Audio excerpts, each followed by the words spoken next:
বিয়েবাড়ি স্টাইলের মজাদার জর্দা তৈরির রেসিপি দেখুন। আধা কাপ চিনি গুঁড়া চাল ভালো করে ধুয়ে পানিতে ভিজিয়ে রাখলাম 10 মিনিট। এদিকে পানি ফুটতে দিলাম, তাতে দিলাম পরিমাণ মতো লবণ। এইবার ছেঁকে রাখা চালটা দিয়ে জর্দার রঙটা দিয়ে চালটাকে আধা সেদ্ধ করে ফেরি রোমানার রেসিপি মানেই হলো সাধারণ উপকরণ দিয়ে সহজ রেসিপি। এবার আমরা ক্রিম তৈরি করার প্রস্তুতিতে চলে যাব।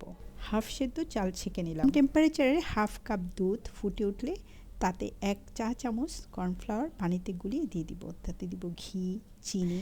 এইবার মালটা কেটে নিলাম। এবার ঘিয়ের মধ্যে সেই হাফ সেদ্ধ চালটা দিয়ে মিষ্টি পরিমাণ চিনি দিবেন। তাতে দিবেন মালটার জুস, যা জর্দার স্বাদকে ডাবল করে দিবে। এবার ঘি দিয়ে ভালো করে মিক্সড আপ করার পরে তৈরি করা ক্রিম, বেবি সুইট দিয়ে সুন্দর করে সাজিয়ে পরিবেশন করুন বিয়েবাড়ি স্টাইলের জর্দা।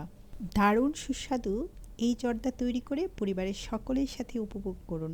ধন্যবাদ সবাইকে।